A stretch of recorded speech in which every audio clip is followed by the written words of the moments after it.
तो hello guys, welcome to the new video. तो आज हम लोग इस वीडियो में देखने जा रहे हैं कंपेरेटर सॉर्ट। ठीक है। तो अगर मैं कंपेरेटर सॉर्ट की बात करूं तो इस वीडियो में हम लोग उसका इंट्रोडक्शन देखेंगे और एक्चुअली हम समझेंगे कि कंपेरेटर सॉर्ट हम इम्प्लीमेंट कैसे करते हैं।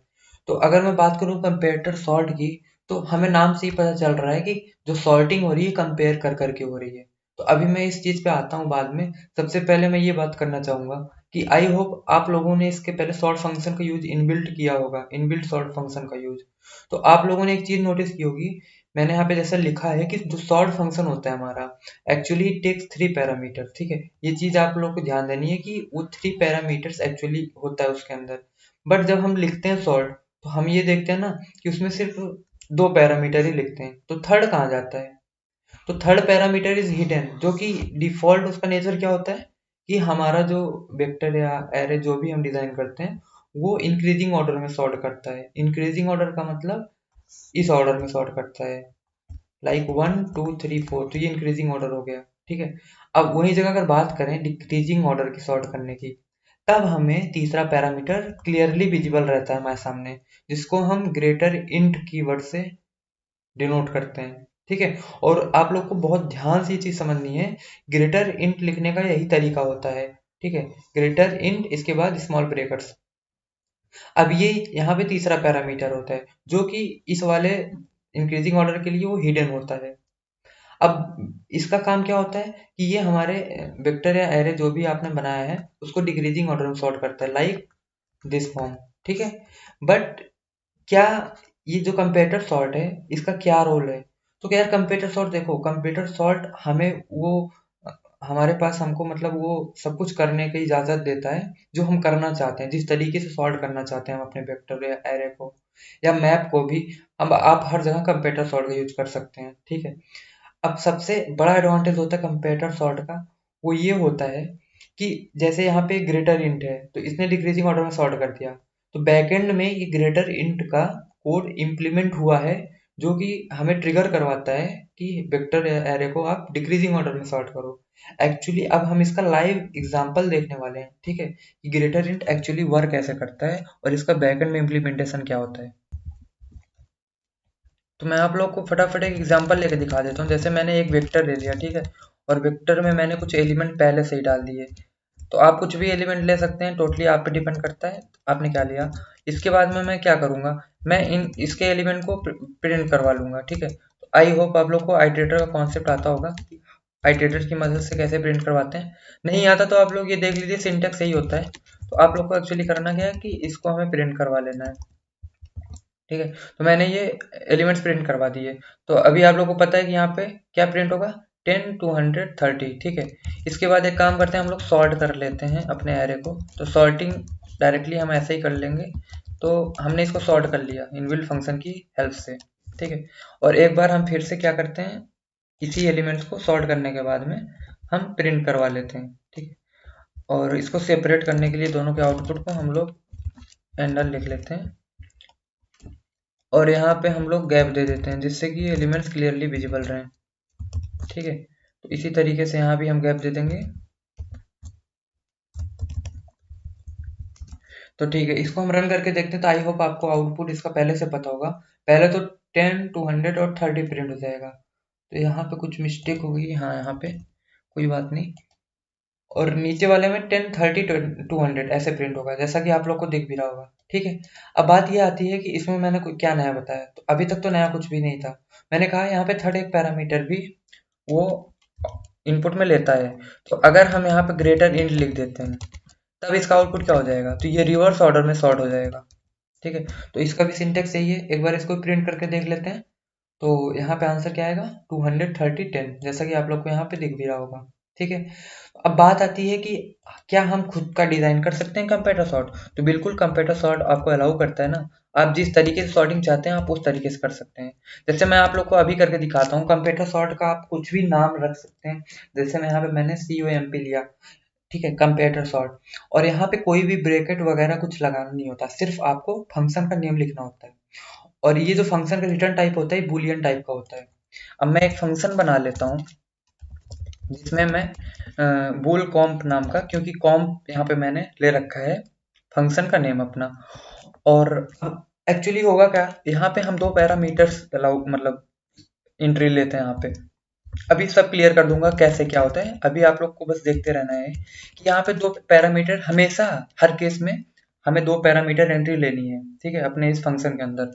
इसके बाद यहाँ पे हमको रिटर्न स्टेटमेंट लिखना है अपनी कंडीशन। देखो अब ध्यान से सुनना, ये जो मेरा कॉम्प फंक्शन होता है, यहाँ पे हमको क्या करना है, हमें ये बताना है कि हम कैसा सॉर्टिंग चाहते हैं, हमें आउटपुट क्या चाहिए। देखो सबसे पहले तो यहाँ अगर मैं कॉम्प ना लिखता, only A R dot begin A R dot and लिखता, तो ये इंक्रीजिंग ऑर्डर में सॉर्ट करता है।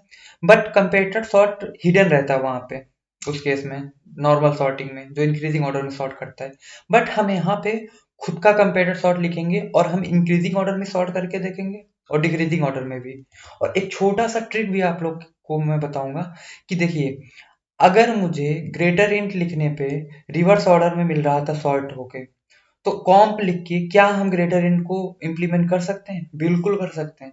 आप लोग को करना क्या है कि यहाँ पे दो पैरामीटर उसने एंट्री ली है, ठीक है, सिंपली आप लोग को वो दोनों पैरामीटर ऐसे लिख लेने हैं। हम्म, अब जब आपने ये दोनों पैरामीटर लिख लिए, तो अभी आपका टास्क क्या है, मैंने कहा इसको डिक्रीजिंग ऑर्डर में करना है, ठीक है। तो डिक्रीजिंग ऑर्डर में करेंगे तो 200 पहले आएगा, फिर 30 आएगा, फिर 10 आएगा। तो सिंपली आपको ये लिखना है ना, आपको जिस ऑर्डर में चाहिए वो साइन आपको इसके बीच में लगा देना है। तो मुझे डिक्रीजिंग में चाहिए, तो इसका क्या मतलब है, मेरा पहला पैरामीटर बड़ा होगा। अगर मुझे डिक्रीजिंग में चाहिए तो आंसर क्या आना चाहिए, 200, 30, 10। तो इसलिए जब ए और बी के बीच में मुझे ग्रेटर का साइन लगाना है। क्यों? इससे ये होगा कि ए हमेशा मेरा बड़ा रहेगा। तो पहले 200 आ रहा है, ठीक है, फिर 30 आएगा, फिर 10 आएगा। तो अब रन करके देखते हैं, तो ये भी मेरा, देखिए ये देखिए, रिवर्स ऑर्डर में सॉर्ट हो गया। अब उसी तरीके से मुझे इंक्रीजिंग ऑर्डर में सॉर्ट करना है, तो मेरा इंक्रीजिंग ऑर्डर में कैसे आंसर होगा, 10, 30, 200। तो मेरा पहला वाला पैरामीटर छोटा है ना, तो ए और बी लिखने के बाद अगर पैरामीटर छोटा है पहला वाला, तो ग्रेटर देन का साइन लगा दो। इससे ये होगा ना, हमेशा ए मेरा छोटा रहेगा। मतलब ए में एक बार 10, एक बार 30, एक बार 200। रन करके देख लेते हैं। तो जी हाँ, बिल्कुल सही, हमारा सॉर्ट होके जो हमको मिला वो इंक्रीजिंग ऑर्डर में मिला। तो आई होप अब आप लोग कंप्यूटर सॉर्ट थोड़ा थोड़ा समझ पा रहे होंगे। अब एक्चुअली मैं इसके पीछे की आपको लॉजिक बताता हूँ, कहानी बताता हूँ कि एक्चुअली ऐसा हो क्यों रहा है। तो अब मैं आपको यहाँ से इन डेप्थ फीलिंग देने वाला हूँ कि कंप्यूटर सॉर्ट हमारा वर्क कर रहा है, और हम जो साइन बोल रहे हैं, जिस हमको जैसा आंसर हमें चाहिए वही साइन लगाने पे हमें आंसर मिल जा रहा है। तो जैसे कि मैंने यहाँ एग्जांपल ले रखा है 10, 200 और 30 का, ये मेरा एक मैंने वेक्टर बना रखा है, ठीक है। तो आई होप वेक्टर वगैरह बनाना आपको आता होगा, बेसिक एसटीएल आपको आता होगा, ठीक है। तो यहाँ पे मैंने एक वेक्टर बना लिया।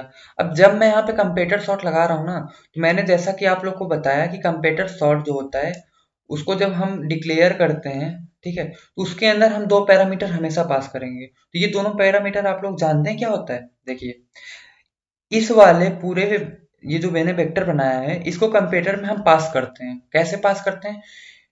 ए और बी के फॉर्म में। तो इसमें ये जब हमने पास किया ना, तो पहला जो मेरा इंडेक्स होगा वो ए होगा, दूसरा बी होगा। तो अब यहाँ पे आप लोगों को समझ में आया comparator sort actually comparator sort बोलते क्यों हैं। तो ये दो वैल्यूज को अपने अंदर एंट्री लेता है। तो ये ए है और ये बी है सबसे शुरुआत में। जब शुरुआत में ये ए है, बी है, तो ये आपस में एक दूसरे कंपेयर करते हैं। कैसे? ये वाला फंक्शन एग्जीक्यूट होता है, आप लोगों को पता होगा, ये ट्रू और फॉल्स रिटर्न करता है। तो मैंने यहाँ पे एक चेक लगाया है कि जब भी तुम इसके अंदर जाओ तो तुम ए लेस देन बी कर दो, ठीक है, तुम ए लेस देन क्या कर दो, बी कर दो, ठीक है। तो यहाँ पे ए मेरा 10 है, और जो मेरा बी है वो 200 है। तो यहाँ पे हमको दिख रहा होगा कि ए लेस देन बी है क्या, तो इसने बोला हाँ भाई ट्रू, ठीक है, हाँ भाई ट्रू। जब ट्रू हो गया ना, तो मेरा ये अभी तक सॉर्टेड है ये चीज, ओके। ये है मेरा 0th इंडेक्स के लिए, ये 1 है, 2 है। तो 0 के लिए मैंने चेक किया ए लेस देन बी, तो हाँ मेरा ट्रू है, तो मेरा ऑर्डर चेंज नहीं हुआ। फिर मेरा 1th इंडेक्स पे आया और उसने फिर से दो पैरामीटर अपने अंदर एंट्री लिए, ए और बी। अब मेरा ये जानते हैं क्या हो जाएगा, अब वो फिर से चेक करेगा ए लेस देन बी। अब मेरा ए हो जाएगा 200 और मेरा बी हो जाएगा 30। तो अब ए मेरा हो जाएगा 200 और 30। तो यहाँ पे 200 को मैं कंपेयर करूंगा 30 से, तो ये मेरा फॉल्स रिटर्न होगा, और जब फॉल्स रिटर्न होगा ना, ये आपस में स्वैप हो जाएगा, ठीक है। ये जब मेरा फॉल्स रिटर्न होगा तो आपस में स्वैप हो जाएगा, और ट्रू होगा तो स्वैप नहीं होगा। इसका मतलब चित भी हमारे पास और पट भी। ऐसा एक मुहावरा है ना कि टेल भी हमारे ही हक में है और हेड भी हमारे ही हक में है। सेम यहाँ पे भी वही हो रहा है। तो इसका ये मतलब मुझे समझ में आ रहा है कि अब ये स्वैप हो जाएगा, मेरा जो ऑर्डर होगा वो 30 और 200 हो जाएगा। इसका मतलब इस पोजीशन पे मेरे वेक्टर में कोई चेंजिंग नहीं आई होगी, वो इसी तरीके से रहा होगा। लेकिन 1th इंडेक्स पे जब ये कंपेरेटर सॉर्ट मैंने ये गया होगा इसके अंदर, फंक्शन के अंदर, तो ये मेरा बन गया होगा कुछ इस तरीके से 10, 30, 200। ठीक है, स्वैप हो गया होगा ये दोनों एलिमेंट आपस में। इसके बाद सेकेंड इंडेक्स के लिए अब मेरा यहाँ पे क्या बचा, अब ये मॉडिफाइड एरे पास होगा। ठीक है, ये एरे कभी पास नहीं होगा, जैसे जैसे ये हर स्टेप पे मॉडिफाइड होता रहेगा ना, वो वही मॉडिफाइड एरे ही पास होगा आगे। फिर से हम ए लेस देन बी करेंगे तो ए लेस देन बी के लिए कुछ बचा ही नहीं है, क्योंकि इधर सिर्फ एक पैरामीटर बचा है।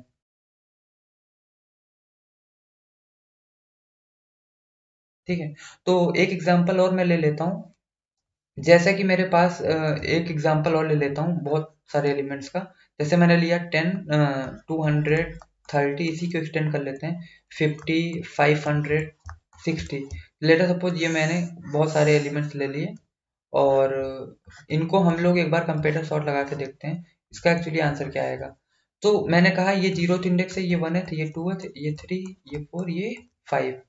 ठीक है, तो इधर अब होगा क्या कि मेरा ये जब मैंने ये सॉर्ट ऐसे कंपेरेटर सॉर्ट मैंने लिख लिया, ठीक है, ये लेटर सपोज इसका नाम ए आर रहा होता, तो अब होगा क्या कि जब मैंने इसको सीओएमपी पास कर दिया ना, मैंने कहा आप लोग को याद रखना है हमेशा दो वैल्यूज उसके अंदर जाती हैं। ठीक है, हमेशा क्या देंगी, दो वैल्यूज जाएंगी। जैसे यहाँ पे देख रहे हैं इंट ए कॉमा इंट बी। ठीक है, तो दो वैल्यूज अगर मैंने भेज दी तो कैसे ये गया होगा। तो शुरुआत में हमने क्या किया है, हमको कौन से ऑर्डर में चाहिए था, हमको चाहिए था कि हमारा जो आंसर है इस एरे का, मुझे आंसर तो पता है ना, 10 होगा, 30 होगा और 60 होगा, सॉरी 50 होगा, 60 होगा, इसके बाद 200 होगा, इसके बाद 500 होगा। तो ये 10 हुआ, 30 हुआ, 50, 60, 200, 500। ठीक है, जैसे आप लोग को यहाँ पे दिख रहा होगा। अब आप लोग बताइए, अगर इंक्रीजिंग ऑर्डर में सॉर्टिंग होती है तो सिंबल कौन सा होता है? ऐसे ही तो आप लिखते हो। कैसे लिखते हो? ऐसे ही तो लिखते हो, ये सिंबल लिखते हो कि नहीं लिखते हो? यार लिखते हो ना। तो अगर लिखते हो तो मैंने यहाँ पे क्या कुछ अलग लिखा है? तो मैंने इसको ये बोल दिया ना भाई, ये जो सिंबल मैंने लगाया ये चीज ट्रिगर करवा देगा ना कि भले एलिमेंट्स जैसे यहाँ पे 10 और 200 है। ठीक है, तो होगा क्या यहाँ पे, जब मैंने ये कंडीशन ट्रिगर करवा दी ना, तो ये एंट्री तो लेगा a इज इक्वल टू 10 और b is equal to 200 for 0th index. ठीक है, जीरो के लिए वो a is equal to 10, b is equal to 200 लेगा। लेकिन जब देखेगा ना कि ये कंडीशन फॉल्स है तो ये ऑटो स्वैप कर देगा इसको।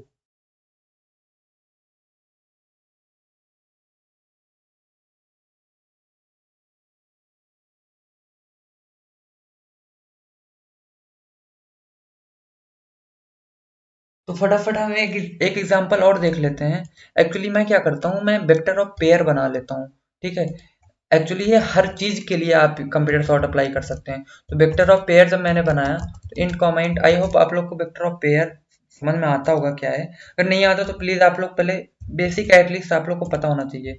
तो पेयर को मैं किस में लेता हूँ, हर एक इंडेक्स पे मेरा एक पेयर एग्जिस्ट करता है, जिसको मैं करली ब्रेसेस के अंदर लेता हूँ। तो लेटर सपोज मैंने ले लिया 10, 200, और इसके बाद मैंने इस वाले को ले लिया 200 कॉमा कुछ भी ले सकते हैं आप। यहाँ पे मैंने ले लिया 50, और मैंने अपने थर्ड वाले को क्या ले लिया, थर्ड वाले को ले लिया मैंने अगेन 10 कॉमा 30। ठीक है, अब ये लेने के पीछे की एक वजह है कि मैं आप लोग कंप्यूटर सॉरी पावर दिखाना चाहता हूँ। अब यहाँ पे जब मैं आइटरेट करना चालू करूंगा ना, तो अब मेरा हर एक इंडेक्स पे क्या है, मेरे पास हर एक इंडेक्स पे एक पेयर है। तो पेयर का पहला एलिमेंट डॉट फर्स्ट से एक्सेस करते हैं और सेकंड एलिमेंट डॉट सेकंड से। तो अब आईटी मेरा पॉइंट करेगा हर एक इंडेक्स पे, आइटरेट करेगा। एक्चुअली ये आइटरेटर होता है, ये इंडेक्स नहीं रिटर्न करता, ये पॉइंट करता है, जस्ट आप ऐसा समझ सकते हैं। तो ये 0 इंडेक्स पे एक बार पॉइंट करेगा आई टी, एक बार मेरा 1th इंडेक्स पे, एक बार मेरा 2th इंडेक्स पे। जब मेरा पहले सिर्फ वेक्टर ऑफ इंट हुआ करता था, मैं डायरेक्ट आई टी को प्रिंट कर देता था, ठीक है। जब यहाँ पे वेक्टर ऑफ इंट हुआ करता था, तो मेरा आई टी क्या करता था, जस्ट इसकी वैल्यू रिटर्न कर देता था, इसकी वैल्यू वो प्रिंट करवा देता था डायरेक्ट। बट अब यहाँ पे आई टी क्या है, ये पूरा एक पेयर है। अगला आई टी फिर से जब आइटरेट करेगा तो ये पूरा एक पेयर है, ये एक पूरा पेयर है। इस पेयर के पहले एलिमेंट को एक्सेस करने के लिए डॉट फर्स्ट, सेकेंड एलिमेंट को एक्सेस के लिए डॉट सेकेंड। तो हम लोग डॉट फर्स्ट लिखेंगे पहले एलिमेंट को प्रिंट करने के लिए, और डॉट सेकेंड लिखेंगे सेकेंड एलिमेंट को एक्सेस करने के लिए, ठीक है। इसी तरीके से हम इधर भी क्या करेंगे, इधर हम अपडेट कर लेते हैं। मैंने ये कर लिया अपडेट। अब इसके बाद आप लोग को एक बहुत इंपॉर्टेंट चीज फिर बताने जा रहा हूँ, नोट कीजिएगा कि ये जो सॉर्ट फंक्शन होता है ना, ये जो पेयर, आप कुछ भी एलिमेंट ले लीजिए, जैसे यहाँ मैंने पेयर लिया है, सॉर्ट फंक्शन ना इस फर्स्ट पैरामीटर के अकॉर्डिंग जिस ऑर्डर में हम सॉर्टिंग लगाएं उस ऑर्डर में सॉर्ट करता है। जैसे अगर मैंने यहाँ पे सिर्फ सॉर्टिंग लिखी होती, अभी कंपेरेटर सॉर्ट नहीं लिखा, तो ये जानते हैं क्या प्रिंट होगा आंसर। इंक्रीजिंग ऑर्डर क्या है, पहले एलिमेंट के अकॉर्डिंग पहले 10 आएगा, फिर मेरा ये दोनों 10 इक्वल हैं, जैसे यहाँ पे देख लीजिए। तो मेरा इतना तो मुझे पता चल गया, पहले 10 प्रिंट होगा, इसके बाद 200, क्योंकि ये इंक्रीजिंग ऑर्डर का डिफॉल्ट सॉर्टिंग होता है। तो यहाँ पे पेयर ले लीजिए और आप कुछ भी ले लीजिए, डायरेक्ट इंट ले लीजिए, हमेशा क्या होगा ये सॉर्ट इंक्रीजिंग ऑर्डर में फर्स्ट एलिमेंट के अकॉर्डिंग। तो यहाँ पे पहला एलिमेंट 10 है। अब जब दोनों एलिमेंट इक्वल हो गए तो यहाँ पे आ गया कोलिजन। जब कोलिजन की बात आती है सॉर्टिंग में, तो वो सेकंड एलिमेंट के अकॉर्डिंग सॉर्ट करेगा। तो यहाँ पे डिफॉल्ट सॉर्टिंग इंक्रीजिंग ऑर्डर के लिए है, तो यहाँ पे सेकंड एलिमेंट भी इंक्रीजिंग ऑर्डर में सॉर्ट हो जाएगा। इसका मतलब मेरा 10 कॉमा 30 पहले प्रिंट होगा, क्योंकि 10 और 10 कोलाइड कर गए। इस पे तो हम कोई अब एक्शन नहीं ले सकते। अब मेरा सेकंड एलिमेंट उसने चेक किया, तो उसको इंक्रीजिंग में चाहिए था, तो 30 छोटा है, 30 पहले आएगा, 200 बाद में आएगा, इसके बाद लास्ट में 250। तो एक बार हम रन करके देखें तो हमें आउटपुट वही मिलना चाहिए, 1030। ये देखिए, जैसे यहाँ पे आप लोग को दिख भी रहा होगा, 1030, 10 200, 250, ठीक है। चलिए, ये तो हो गया। अब अगर मैंने डायरेक्ट फंक्शन लिखा डिक्रीजिंग ऑर्डर में सॉर्ट करने के लिए, तो मैं वहां पे ग्रेटर इंट लिखा करता था, क्योंकि मेरा डेटा टाइप इंट था। ग्रेटर एक कीवर्ड है, ठीक है, जो डिक्रीजिंग ऑर्डर में सॉर्ट कर देता है। बट यहाँ पे पेयर ऑफ इंट है, तो हम क्या लिखेंगे, पेयर ऑफ इंट, ठीक है। और हमने अपना इनबिल्ट फंक्शन ये कंप्लीट कर लिया। अब हम रन करके देखेंगे तो हमें डिक्रीजिंग ऑर्डर में सॉर्ट मिल चुका है। तो वही सेम कॉन्सेप्ट फिर से, सबसे बड़ा एलिमेंट, फर्स्ट एलिमेंट कौन सा था, 200, तो उसने 200 को पहले प्रिंट किया। और अब 10 200 और 10 30 में उसको कंपैरिजन करना पड़ेगा, क्योंकि पहला एलिमेंट इक्वल हो गया, तो वो डिसाइड नहीं कर पाएगा पहले एलिमेंट के अकॉर्डिंग। अब आएगा सेकंड एलिमेंट सीन में। तो सेकंड एलिमेंट में हमें क्या चाहिए, तो ये डिफॉल्ट क्या कर रहा होगा, डिक्रीजिंग ऑर्डर में, तो बड़ा वाला पहले आएगा, तो इसलिए 200 पहले आएगा, फिर 30 आएगा, सेकंड एलिमेंट के अकॉर्डिंग सॉर्ट होगा यहाँ पे। बट यही चीज हमको क्या करनी है, यही चीज हमको कंपेरेटर की हेल्प से करनी है, ठीक है। तो अब आप लोग को एक और चीज पता चलेगी यहाँ पे, कि यहाँ पे जब डेटा टाइप मेरा इंटीजर था, तो मैंने क्या लिया था, इंटीजर पैरामीटर रिसीव किया था, ठीक है, इनपुट में, बूल कैम्प में, कॉम्प में। अब मैं क्या करूंगा, अब मेरा पेयर ऑफ क्या है, इंट कॉमा इंट है, तो अब मेरा एक पेयर पूरा आ रहा है। तो अब मैं पेयर के फॉर्म में पैरामीटर की एंट्री लूंगा, ठीक है। तो मैंने पेयर के फॉर्म में ले ली, और ये मेरा कंप्लीट हो गया कॉम फंक्शन। अब वही चीज हमें करना है, हमें ये करना है, मेरा टास्क अब ये है ना, थोड़ा सा ट्विस्ट लाता हूँ, आप लोग को डायरेक्ट सॉर्टिंग तो कर ही लेंगे। अब ट्विस्ट ये है कि जब मेरा एलिमेंट इक्वल हो जाए ना, तो मुझे क्या करना है, इंक्रीजिंग ऑर्डर में सॉर्ट करना है, डिक्रीजिंग ऑर्डर में करना है, ये बताओ। ये जो सॉर्ट फंक्शन मैंने पास किया है, इसमें मैं ये करूंगा ना, कि पहले एलिमेंट को इंक्रीजिंग ऑर्डर में सॉर्ट करूंगा। इसका मतलब आंसर क्या आएगा, इंक्रीजिंग ऑर्डर में सॉर्ट करने पे पहले आएगा 10 10 200। अभी सेकंड एलिमेंट मैंने इसलिए नाम नहीं लिया ना, मैं सेकंड एलिमेंट को ट्रिगर करवाऊंगा जस्ट उल्टा सॉर्ट करने में। मतलब यहाँ मैंने अभी ये देखा था हम लोगों ने, कि सॉर्ट फंक्शन लिखने पे वो जो भी सॉर्ट हम लिखते हैं, जैसे हम नॉर्मल सॉर्ट लिखते हैं तो इंक्रीजिंग ऑर्डर में करता है, जब एलिमेंट इक्वल होते हैं तो सेकंड एलिमेंट को इंक्रीजिंग ऑर्डर में करने की कोशिश करता सॉर्ट। बट अब हम ये नहीं करेंगे, हम पहले एलिमेंट को तो इंक्रीजिंग ऑर्डर में सॉर्ट करवाएंगे, लेकिन जैसे इक्वल होगा ना, तो सेकंड एलिमेंट को इंक्रीजिंग ऑर्डर में ना करवा के डिक्रीजिंग ऑर्डर में करवाएंगे। तो कैसे, तो जो आपको चाहिए सिंपली आपको वही लिख देना है। तो मैंने कहा कि मुझे जब फर्स्ट एलिमेंट मेरा इक्वल हो जाए, तो कैसे पता चला? मेरा एक पेयर ए आ रहा है, एक पेयर बी आ रहा है, तो पेयर का पहला एलिमेंट कैसे एक्सेस होता है? डॉट फर्स्ट से। मैंने कहा जब मेरा जो पेयर आ रहा है दोनों, उसके दोनों फर्स्ट एलिमेंट इक्वल हो जाए, जैसे यहाँ पे मान लो 10 टू 100 पास हुआ, और मान लो जैसे यहाँ 250 के बजाय 1030 रहा होता, क्योंकि स्वैप हो के तो यहाँ पे आ ही जाएगा वो एलिमेंट, दिक्कत नहीं है। तो इसलिए 1030 और 10 टू 100 मान लो पास हुआ होता है यहाँ पे, तो ए के अंदर मेरा 10 टू 100 आ गया होता, और बी के अंदर मेरा 1030 आ गया होता उस केस में।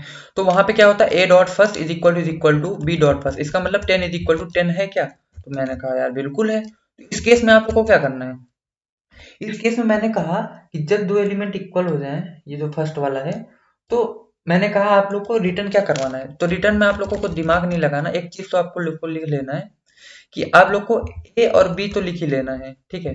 अब हम सोचेंगे कि हमें करना क्या था, लेकिन अब यहाँ पे ए और बी लिखने से काम नहीं चलेगा, क्योंकि ये तो एक पूरा पेयर है।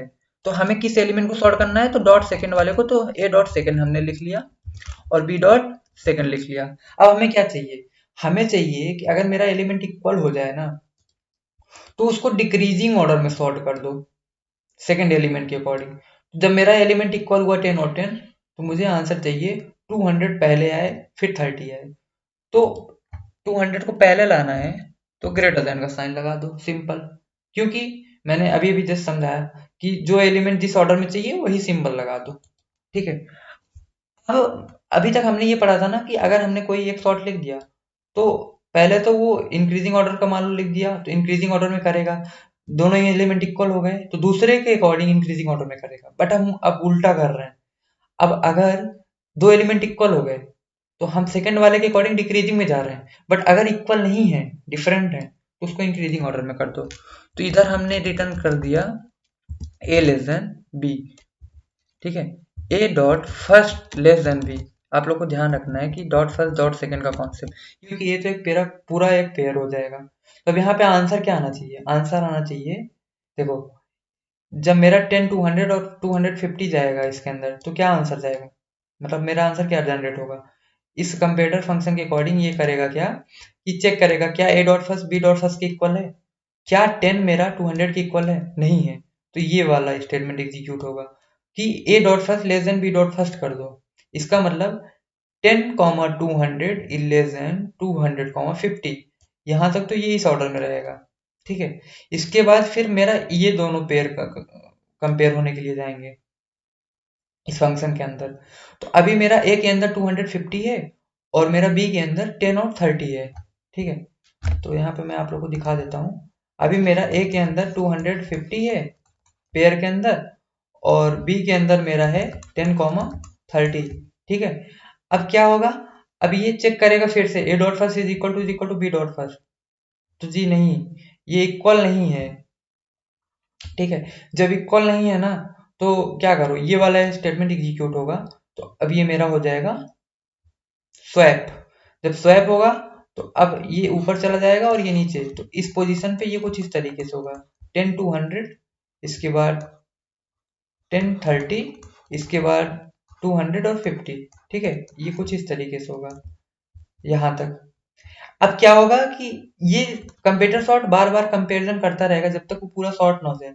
इस हिसाब से वो फिर से चेक करेगा इसको अपने पिछले वाले से, जो सॉर्ट होके आया रहेगा ना यहाँ पे स्वैप होके, उसको अपने पिछले वाले से पक्के से वो चेक करेगा, ठीक है, जिससे पूरी परफेक्ट स्वैपिंग हो, पूरा मतलब परफेक्ट कंपेरेटर सॉर्ट अप्लाई हो सके।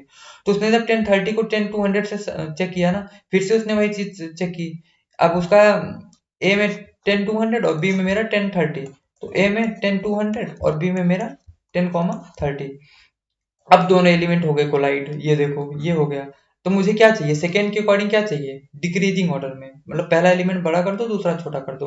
तो ये देखो, 200 पहले आ रहा है तो वैसे रहेगा, और ये 30 मिला जुला के ना, जो हम चाह रहे हैं वो ये करके देगा ही देगा। कंपेरेटर सॉर्ट इतने काम की चीज है। अब यहाँ पे एक बार हम लोग इसको रन करके देख लेते हैं, क्या आंसर 10 200 10 30 और 250 आता है क्या? तो बिल्कुल आ जाएगा, जो कॉन्सेप्ट मैंने बताया, ये देखिए 10 200 10 30 और 250। तो अगर मैं इसका कंक्लूजन बताऊं, तो सिंपल सा इतना था कंपेरेटर सॉर्ट का कंक्लूजन, कि आप लोग को वो लिख लेना है कंप्यूटर सॉर्ट के अंदर, ए और बी आप लोग को तो ये लिख लेना है। अब डॉट फर्स्ट डॉट सेकंड आपके ऊपर है, अगर आप क्या ले रहे हैं, पेयर ले रहे हैं कि नॉर्मल इंटीजर ले रहे हैं, वो तो आप कर लेंगे। अब सिंबल कौन सा लगाना है, मुझे क्या कहना था, मुझे यही तो चाहिए था कि देखो पहले डिफॉल्ट सॉर्टिंग सिर्फ 2 होती थी, या तो वो क्या करता, वो 10 इसको इंक्रीजिंग ऑर्डर में करता, ठीक है, या तो डिक्रीजिंग ऑर्डर में करता। बट अब मैंने इंक्रीज और डिक्रीज दोनों एक साथ ट्रिगर करवा दिए इस फंक्शन की हेल्प से। इतने काम की चीज है ये। तो आई होप आप लोग को ये पूरी वीडियो समझ में आई होगी और बहुत ज्यादा मजा भी आया होगा। तो अभी मैं कंप्यूटर सॉर्ट की बहुत लंबी सीरीज लेके आने वाला हूँ, जिसमें शायद यूट्यूब पे अभी तक किसी ने कोई प्लेलिस्ट नहीं बनाई कंप्यूटर सॉर्ट की।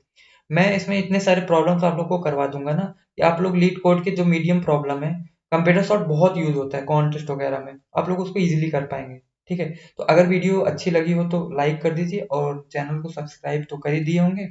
तो चलिए मिलते हैं फिर अपने अगले आने वाली वीडियोस में। Thank you.